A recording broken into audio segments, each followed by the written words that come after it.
Delimitation తో దక్షిణాది రాష్ట్రాలకు అన్యాయం చేస్తే దక్షిణాదిలో పెను ఉద్యమం తప్పదని కేంద్రాన్ని హెచ్చరించారు BRS working president KTR. Delimitation విషయంలో బీఆర్ఎస్ వైఖరిలో ఎటువంటి మార్పు లేదని మరోసారి స్పష్టం చేశారు.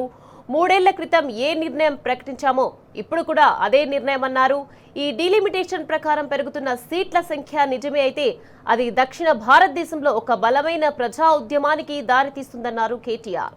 దేశంలోని అత్యున్నత ప్రజాస్వామ్య వేదికలో తమ ప్రజల స్వరం, ప్రతినిధుల బలం తగ్గిస్తే సైలెంట్ గా చూస్తూ ఊరుకోమని తేల్చి చెప్పారు కేటీఆర్. తామంతా భారతీయులమని, దేశంలో అత్యుత్తమంగా అభివృద్ధి చెందిన రాష్ట్రాల ప్రతినిధులమని నొక్కి వక్కాయించారు. ఢిల్లీ పెద్దలకు బుద్ధి ప్రబలాలని ఆశిస్తున్నామని, అదేవిధంగా వారు తమ మాట వినాలని కోరుకుంటున్నామన్నారు కేటీఆర్.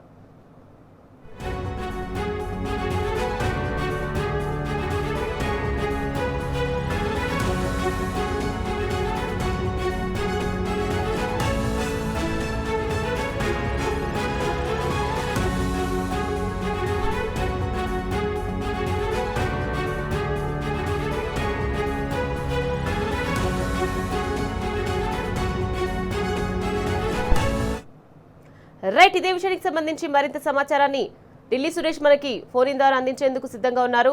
చెప్పండి సురేష్, డీలిమిటేషన్ తో దక్షిణాది రాష్ట్రాలకు అన్యాయం చేస్తే దక్షిణాదిలో పెను ఉద్యమం తప్పదని కేంద్రాన్ని హెచ్చరించారు బీఆర్ఎస్ వర్కింగ్ ప్రెసిడెంట్ కేటీఆర్. దీనికి సంబంధించి పూర్తి డీటెయిల్స్ ఏంటి?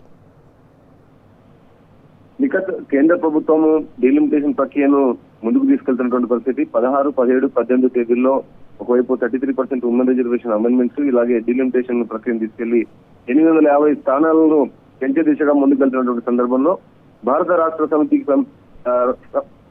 బీఆర్ఎస్ వర్కింగ్ ప్రెసిడెంట్ అయినటువంటి కేటీఆర్ స్పష్టంగా కేంద్ర ప్రభుత్వానికి గట్టి హెచ్చరికలను జారీ చేశారు. దక్షిణాది ఉన్నటువంటి రాష్ట్రాలకు జనాభా ప్రతిపాదికన సీట్ల కేటాయింపుకి వెళ్తే చాలా అన్యాయం జరుగుతుంది. ఇది సరైనటువంటి రాజకీయ ప్రక్రియ కాదు. ఈ రకంగా చేస్తే మొత్తం దక్షిణ భారతదేశం అంతటా కూడా ఒక బలమైన ప్రజా ఉద్యమం వస్తుందని చెప్పి, దానికి దారితీసే అవకాశాలు కేంద్రమే కల్పిస్తుందని చెప్పి హెచ్చరించడం జరిగింది.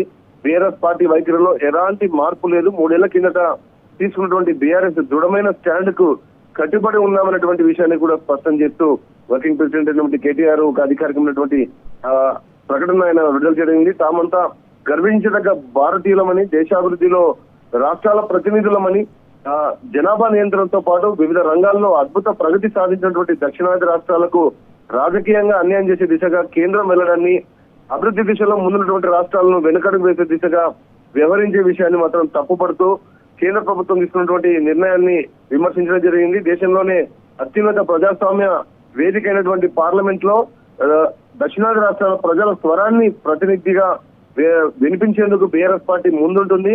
దక్షిణాది రాష్ట్రాల గొంతుకును అణచివేయాలని చూస్తే మాత్రం తాము నిశ్శబ్దంగా ఉండబోమని కేటీఆర్ స్పష్టం చేయడం జరిగింది. దక్షిణ భారతీయుల హక్కుల కోసం రాజీ లేని పోరాటం చేస్తామని స్పష్టం చేశారు. ఢిల్లీ పాలకులు, రాష్ట్ర ప్రభుత్వాల, రాష్ట్రానికి సంబంధించినటువంటి పార్టీల, దాంతో పాటు రాష్ట్రాలకు సంబంధించినటువంటి ప్రజల యొక్క జనాభా యొక్క ప్రతిపాదనను ముందుకు వెళితే తాము ఖచ్చితంగా ఢిల్లీ పాలకులకు తగిన బుద్ధి చెప్తామని చెప్పి కూడా స్పష్టంగా పేర్కొనడం జరిగింది.